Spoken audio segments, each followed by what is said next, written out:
Cuando se trata de pecar, todos tenemos dos responsabilidades. O nosotros decidimos pecar literalmente, o nosotros podemos provocar que alguien más peque.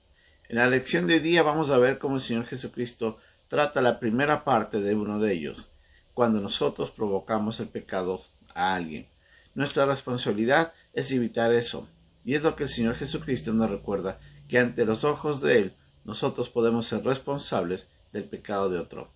Es nuestra lección de hoy día en un momento con Dios.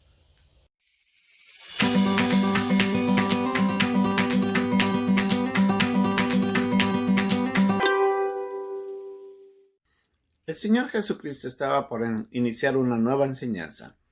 En este momento iba a hablar sobre tanto la provocación al pecado como el acto mismo de pecar y qué es lo que debemos hacer.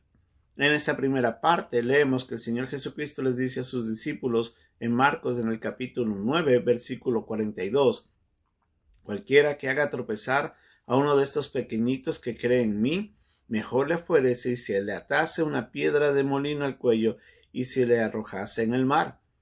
Jesucristo, haciendo referencia a estos pequeñitos, quería hablar de aquellos que recién conocían al Señor, aquellos que estaban acercándose a conocer de Él y que estaban aprendiendo.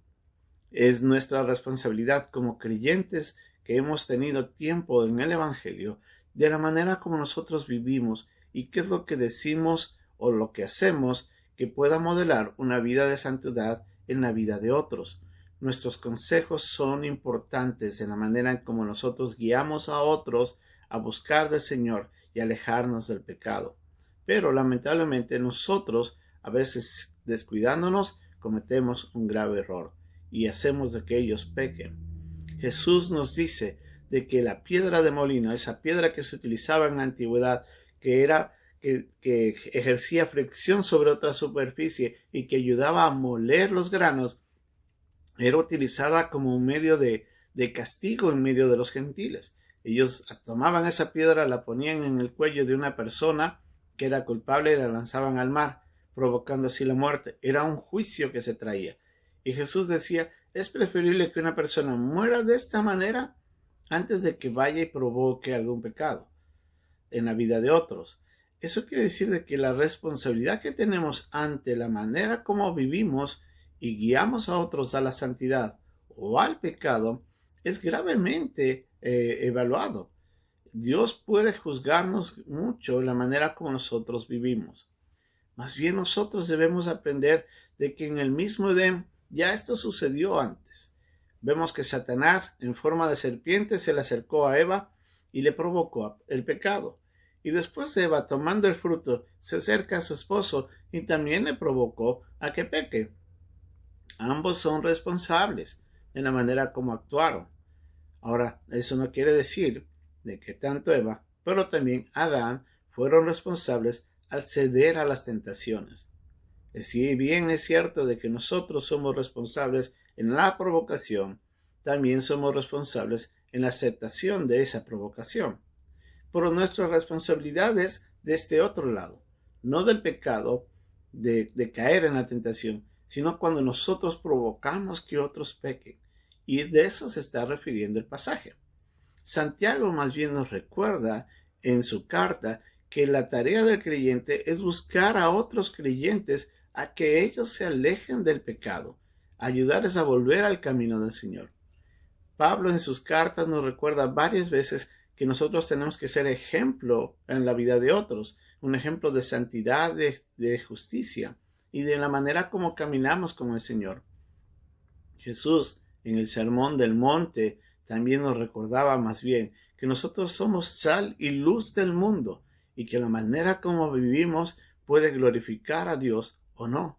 Entonces tenemos que cuidar mucho la manera como actuamos. Lo que decimos a veces puede provocar el pecado de alguien.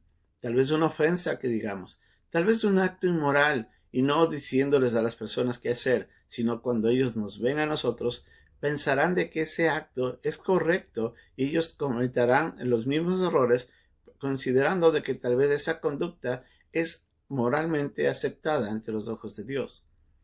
Lo que decimos o lo que hacemos influye directa o indirectamente en la manera como otros viven y caminan en pos del Señor. Tengamos mucho cuidado. Pidámosle a Dios que nos ayude. En oración, si usted se da cuenta de que algunas áreas en sus vidas todavía no han crecido, pídale al Señor que le ayude, que cambie ese corazón y transforme en uno que sea santo. También tengamos el tiempo de la lectura de la Biblia, para que el Señor nos hable a través de su palabra y podamos ver en esas áreas donde tenemos que tal vez cambiar y que no nos hemos dado cuenta. Dependamos del Espíritu Santo para que Él, a través de su obra, controle nuestro ser, y pidámosle que Él sea más bien el que conduzca nuestros comportamientos y lo que decimos. Somos responsables ante otros por el pecado de ellos en la manera como nosotros actuamos. Si nosotros provocamos, el Señor está mirando ese acto como un acto grave de irresponsabilidad nuestra al provocar el pecado. Así es que cuidámonos y pidámosle a Dios que nos ayude. Que Dios nos bendiga.